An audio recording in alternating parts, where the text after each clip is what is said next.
Sabrina vit des rêves lucides particulièrement intenses depuis 2020. Elle partage avec nous le récit d'un de ses rêves en lien avec un site archéologique peu connu en Bosnie-Herzégovine. Tiens donc, la Bosnie, encore une fois. Hasard, me direz-vous? Je vous laisse découvrir le témoignage de Sabrina. Bonjour, je m'appelle Sabrina Bracho. Je suis très contente d'être ici, de partager avec vous cette expérience. En fait, le sujet que je voulais partager avec vous, c'est sur le thème des rêves oniriques, des rêves lucides, que j'ai commencé à voir l'année 2020 jusqu'à présent. Donc, depuis l'année 2020, j'ai commencé à avoir des rêves très intenses et j'ai décidé d'écrire dans un petit cahier chaque expérience. Et aujourd'hui, je suis en train d'écrire un livre par rapport à ce sujet. Et chaque rêve, en fait, il avait soit quelque chose de très positif ou très négatif. Certains étaient très fantastiques, très lumineux, avec des messages, des énigmes, des guidances. D'autres étaient très agressifs, très macabres, avec des messages et avec des expériences pas du tout agréables. Mais c'était toujours des rêves très lucides, très vifs, avec beaucoup de détails, des expériences, des mots, des fois des prémonitions, et souvent des choses que je comprenais pas à ce moment-là, mais plus tard, j'avais des réponses ou des synchronicités. Donc, depuis 2020, j'ai commencé à sentir ce besoin de trouver des réponses. J'ai commencé à me réfugier dans les livres ésotérisme, occultisme, pour en trouver des réponses à ces expériences, ces sensations que je commençais à avoir dans le monde astral, dans le monde onirique. Aujourd'hui, je voulais partager avec vous une de ces expériences, et c'est sur la Bosnie-Herzégovine. Donc, tout d'abord, je suis une personne passionnée par les voyages, par les cultures, par les langues étrangères. Chaque pays que je visite, j'achète le drapeau. Et j'ai toujours senti cet appel de rendre visite à la Bosnie.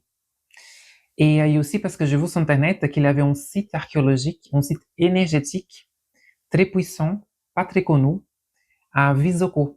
C'est une région de Bosnie-Herzégovine, où il y en a une pyramide, en fait. Pas tout à fait comme la pyramide de l'Égypte, parce qu'elle est recouverte de végétation, mais en fait, c'est un site archéologique où il y en a beaucoup d'énergie très intense, d'énergie qui guérissent, des fréquences aussi. D'ailleurs, je vu récemment que le joueur de tennis Novak Djokovic, il me semble qu'il a acheté une maison sur place, dans l'environnement, dans cet endroit-là. Et donc, j'ai toujours voulu y visiter. Et du coup, en 2022, au mois de mai, j'y suis allée avec mon mari pour la première fois. Donc, on a visité la capitale de Sarajevo et aussi Visoko. On a bien profité, j'ai bien fait des méditations, on a bien ressenti les bonnes énergies sur place. Donc ça, c'était en 2022. Rien d'exceptionnel s'est passé. Par contre, 3 ans après, et spécifiquement le 31 juillet 2025, j'ai eu un rêve lucide, très intense. Donc, je vais vous expliquer ce qui s'est passé. Dans ce rêve, je me voyais dans un gros bateau. Il faisait nuit. Et le bateau n'avait pas de destination précise. Tout d'un coup, ça basculait et je me voyais à l'intérieur d'une vieille voiture, très ancienne. Je ne savais pas où j'étais. Je regardais par la fenêtre et en voyant les voitures à l'extérieur, dans la rue, j'ai vu que les voitures étaient modernes, de notre époque contemporaine. Et j'observais une plaque d'immatriculation qui avait la lettre D de Deutschland. Donc, je me suis rendu compte qu'on était en Allemagne. Tout d'un coup, je me voyais à l'extérieur de la voiture, tout en haut, d'une rue en descente. Et tout au fond de cette rue, tout en bas, il y avait un homme. Donc, j'ai descendu cette rue, je marchais, et en m'approximant de cet homme, c'est comme si j'ai communiqué avec lui télépathiquement. J'avais compris que lui n'était pas allemand, mais il était bosnien. Et tout d'un coup, quand j'étais à côté de lui, devant lui, il m'avait dit tout simplement, avec un accent très fort, que j'avais du mal à comprendre, il faut que tu visites Mille. Mille, Milag. Je ne savais pas si c'était Milag, Mili. Donc, je me suis réveillée avec ces mots dans ma tête. Ça tournait dans ma tête. Tout d'un coup, je me suis réveillée après ça, le matin. Donc, j'ai commencé à faire une recherche sur Internet parce que ce n'est pas la première fois que je rêve avec des informations comme ça, des messages des inconnus que je ne connais pas, qui me donnent des informations mystérieuses, des énigmes. Et je finis par découvrir, en regardant sur le GPS de Google, qu'il existe un site archéologique en Bosnie-Herzégovine qui s'appelle Mili, en bosnien, et en français Mile, M-I-L-E. Ça existe bel et bien, cet endroit. Déjà, j'étais époustouflée parce que je me suis dit, waouh, j'ai jamais entendu le mot de cet endroit, je ne connais pas, je connaissais seulement Sarajevo et Visoko, et tout d'un coup, dans un rêve, une personne que je ne connais pas me dit, il faut que tu visites Mile. J'étais époustouflée quand je vis sur le GPS qu'il existe un site archéologique qui n'est pas très connu à cette zone-là. Maintenant, je vais vous lire ce que j'ai trouvé dans la description sur le GPS. Cela disait Mile en français et Mili en bosnien.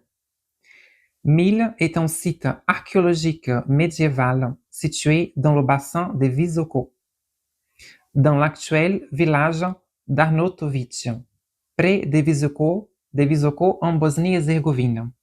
Ce site abritait une église médiévale où était célébré le couronnement et les funérailles des rois de Bosnie. D'abord sous le Banat de Bosnie, puis sous le royaume, entre sa construction en 1340 et la chute du royaume en 1463. Mile revêtait une grande importance pour la noblesse bosniaque et était l'un des lieux de culte du Stanak, l'appellation la plus courante pour l'assemblée des nobles en Bosnie médiévale. Mile est mentionné pour la première fois dans les sources écrites Mile Saint-Nicolas Visoko en 1244 comme l'emplacement de l'église de Saint-Côme et Damien. En 1340, Étienne II Cotromanic fit construire à Mile le premier couvent franciscain Saint-Nicolas. De 1367 à 1407, diverses sources historiques mentionnent des marchands ragousans ayant contribué financièrement au couvent franciscain de Mile, identifié selon les sources datant de 1380-1390 comme le site fondateur du couvent franciscain Saint-Nicolas des Petits Frères par Étienne II. Mile fut le lieu de couronnement des rois de Bosnie, à commencer par celui du premier roi bosnien, je ne sais pas comment lire ça, le premier de Kotromanic, en 1377. Le tombeau d'Étienne II, décédé en 1353, n'est pu être localisé lors des fouilles archéologiques ultérieures. Mavro Urbini et des auteurs postérieurs affirment qu'Étienne II fit construire une église à Mile et qu'il souhaita y être inhumé de son plein gré.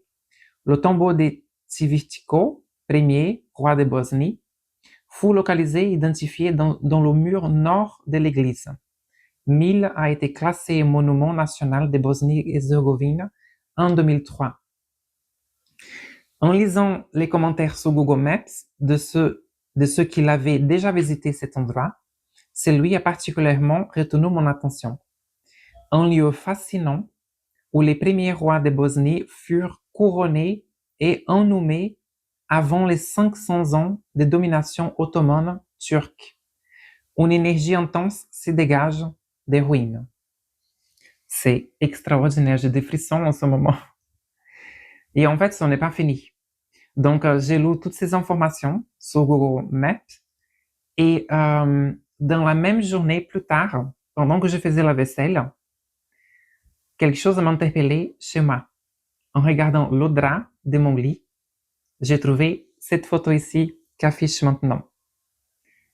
Vous voyez? C'est très clair. On voit un homme avec une mâchoire assez large qui porte un turban.